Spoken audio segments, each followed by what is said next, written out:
हौसले के ज़िद्दी परिंदों को तमन्नाओं के पर चाहिए। पाखी की उड़ान को सपनों का एक अंबर चाहिए। हार और जीत से परे हो जो, वो सुकून मिल ही जाता है। बस सकारात्मक सोच की ज़िंदगी को एक नज़र चाहिए। नमस्कार दोस्तों, मैं शिल्पा एक बार फिर से हाजिर हूँ और आज मैं आप सबके समक्ष एक सच्ची कहानी लेकर आई हूँ जिसका शीर्षक है अंधेरों का नगर उजालों की डगर। और ये कहानी है राजस्थान के रामदेवरा में रहने वाले दिनेश जी चौहान की, जिनसे हम जितनी भी प्रेरणा लें कम है। दिनेश जी का जन्म 1 जुलाई 1994 को हुआ और मात्र 11 वर्ष की अल्पायु में ही ये दृष्टिबाधिता का शिकार हो गए।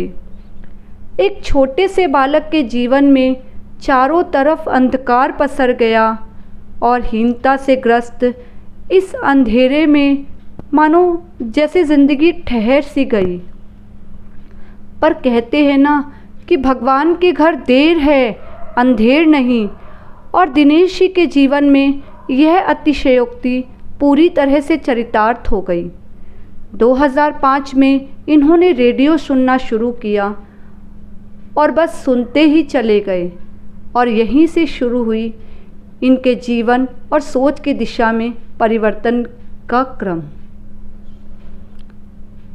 23 नवंबर 2012 को दिनेश जी का एक पत्र जोधपुर के आकाशवाणी के युववाणी नामक कार्यक्रम में शामिल किया गया था, और इसके बाद से विभिन्न पोस्ट, पत्र और ईमेल इत्यादि के ज़रिए आकाशवाणी के विभिन्न केंद्रों में इन्होंने एक कर्मठ श्रोता के रूप में अपनी उपस्थिति दर्ज करवाई।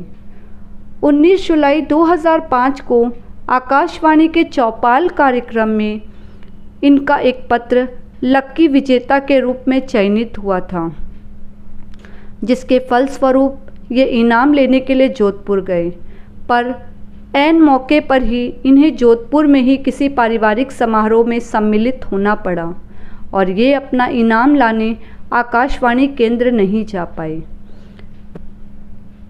उस दिन जिस पारिवारिक समारोह में ये शामिल हुए थे, वहाँ इनकी मुलाकात संत महाराज अर्जुन जी टाक से हुई। उन्होंने दिनेश को नेत्रहीन विकास संस्थान के बारे में बताया और कुछ ही दिनों के बाद इनके एक रिश्तेदार घनश्याम जी चावड़ा ने जोधपुर के कमला नगर में स्थित इस संस्थान में उनको भर्ती करवा दिया, जहां से दिनेश ने उच्च माध्यमिक की शिक्षा प्राप्त की। दिनेश अपनी सफलता का सारा श्रेय अर्जुन जी टाक और गोविंद जी त्रिवेदी को देते हैं। दिनेश जी का पत्र आकाशवाणी के जिस कार्यक्रम में लक्की विजेता के रूप में चुना गया था, उस कार्यक्रम के संचालक गोविंद जी त्रिवेदी थे। अर्जुन जी अगर प्रत्यक्ष रूप में उनके मददगार बने, तो अप्रत्यक्ष रूप से गोविंद जी त्रिवेदी का सहयोग भी उनके लिए बहुत महत्वपूर्ण साबित हुआ, क्योंकि अगर उस दिन विजेता के रूप में उनका चयन ना होता तो शायद उनके जीवन में ये बदलाव भी ना आता। वर्ष 2019 में चीन से शुरू हुए कोरोना रूपी खतरनाक प्रलय के तांडव से जब सारी दुनिया जूझ रही थी, तब ये रोज़ रेडियो और टेलीविज़न पर इससे संबंधित खबरें सुनते थे, और अखबार जो कि इन्हें इनके पिताजी पढ़कर सुनाते थे के माध्यम से भी इन्होंने ये जाना कि किस तरह ऑक्सीजन की कमी अपनों से अपनों को दूर कर रही है और चारों तरफ भय और खौफ का वातावरण बन गया है। उसी समय इनके मस्तिष्क में पर्यावरण के प्रति जागरूकता की सोच ने जन्म लिया। वर्ष 2020 में इन्होंने अपने पिताजी से जोधपुर से 5 पौधे मंगवाए और 5 जून 2020 को पर्यावरण दिवस के दिन इन्होंने पहली बार 5 पौधों का वृक्षारोपण किया, जिसमें से 3 पौधे वर्तमान में पेड़ बन चुके हैं और वृक्षारोपण का ये सिलसिला भी तब से जारी है। दिनेश जी को राज्य सरकार की तरफ से 750 रुपये दिव्यांग पेंशन के रूप में दिए जाते हैं, जिसका 100% ये पर्यावरण को हरा भरा करने के लिए व्यय कर रहे हैं।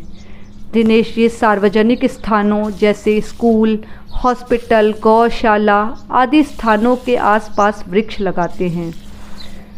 दिनेश जी भारत की युवा पीढ़ी में पर्यावरण संबंधी जागरूकता लाना चाहते हैं ताकि भविष्य में प्रदूषण, महामारियों और प्राकृतिक आपदाओं से बचा जा सके और ऑक्सीजन की कमी को पूरा करने के लिए हमें दूसरे देशों पर निर्भर न रहना पड़े। दिनेश जी का मानना है कि वृक्ष हमारे सच्चे साथी हैं। ये फल, फूल, छाया और ऑक्सीजन तो देते ही हैं, साथ ही साथ अपनी खूबसूरती से लोगों का मन भी लुभाते हैं। अतः निस्वार्थ भाव से किए जाने वाला दिनेश जी का ये कार्य सराहनीय तो है ही, प्रेरणादायक भी है। अपने दैनिक कार्यों को दिनेश जी यथासंभव स्वयं करना पसंद करते हैं और कड़ी मेहनत और लगन से इन्होंने स्वयं में ये क्षमता अर्जित कर ली है। वर्तमान में ये जय नारायण विश्वविद्यालय यूनिवर्सिटी से एमए की फाइनल ईयर की पढ़ाई कर रहे हैं। कृष्ण भक्त दिनेश के जीवन में रेडियो ने ज्ञान और पर्यावरण के प्रति आकर्षण ने हरियाली की रोशनी भर दी है। देश भर के और भारत के बाहर के भी लगभग 60 आकाशवाणी केंद्रों में ये अपनी उपस्थिति दर्ज करवा चुके हैं और विभिन्न श्रोता सम्मेलनों में भी इन्होंने हिस्सा लिया है। इनके जीवन की हर सुबह ऊर्जा से भरी रहे, स्वर्णिम एवं सुखद भविष्य की शुभकामना एवं मंगल भावना व्यक्त करने के साथ ही साथ बस 4 पंक्तियों के साथ मैं इस कहानी को अब यहीं विराम देती हूँ। ज़िंदगी बहुत खूबसूरत है, बस हमें जीना आना चाहिए। ज़िंदगी बहुत खूबसूरत है, बस हमें जीना आना चाहिए। अपने अंधेरों को हमें उजालों तक पहुँचाना चाहिए। क्या रखा है निराशा में, हंसकर संघर्ष करना बेहतर विकल्प है। क्या रखा है निराशा में, हंसकर संघर्ष करना बेहतर विकल्प है। हमेशा मुस्कुराएंगे गम हो या खुशी, हमेशा मुस्कुराएंगे गम हो या खुशी। चलो आज करते ये संकल्प हैं, चलो आज करते ये संकल्प हैं। थैंक यू, धन्यवाद।